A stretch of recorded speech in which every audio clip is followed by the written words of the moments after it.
that's when I was like, okay, great, it's time to go. But I always know when it's time to leave WWE, and that's when they start taking you for granted. You did the program with Kevin Owens, and then you guys ended up on second at WrestleMania, even though you were the hottest thing in the show. You end up going doing the New Japan match with Omega. And I mean, it's such a big success, that match, and there's so many things that it led to, AEW, for example. When you look back at that show now, whether it's, the buys on New Japan World or the more people that came to it, what is your kind of big takeaway from the experience of doing that Omega match?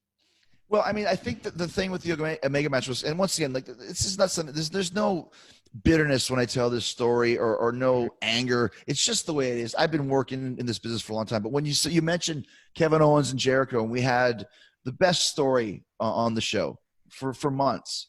Mm-hmm. And one of the original plans from Vince's mouth to my ears directly was the main event of WrestleMania, whatever year that was going to be Jericho versus Owens for the world title, and Jericho wins the world title for the first time ever as a babyface. I've never been a babyface world champion, ever. Weird to think about, right? 7-time champ, always as a heel. And that includes AEW. And then next week the plans changed, which Vince did not tell me, to Goldberg and Brock for the title, because that's what they wanted to do, and that's fine. Maybe from a marquee standpoint, that might have been a bigger money match, although I think from a story standpoint, ours was worth more, but whatever. But the difference was we went from the main event to being put on second. Now, that's an insult, because the second match is just another match.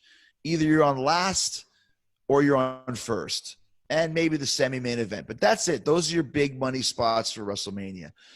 Even though Sean and I were on fifth, but that was a different story.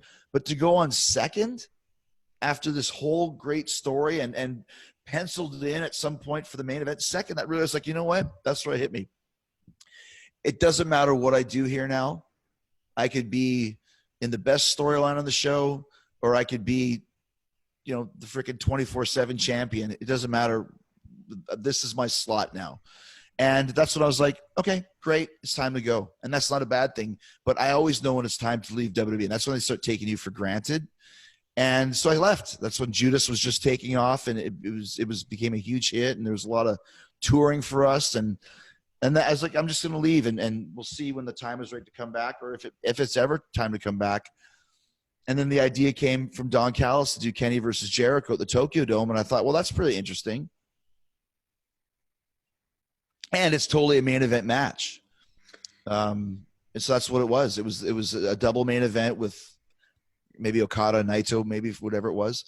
But that's where, when we did that match, you saw the difference. Like, extra 15,000 tickets sold for the Dome. I think 30% streaming service went up 30% for New Japan World. This is a legit money match, and Jericho's a legit money draw. So I better start protecting myself, or else I won't be anymore. And and so that's when I became very strict as to what I was doing. All my matches in New Japan were main event or double main event, because I knew, like, this is a chance to kind of almost reinvent myself as a box office draw. Anybody that ever took Jericho for granted as a draw, now here's in your face. And that's when Tony Khan saw that match, and suddenly AEW became more and more of reality. And that's when I started thinking, well, maybe it's time to try something new and maybe change the business for the better.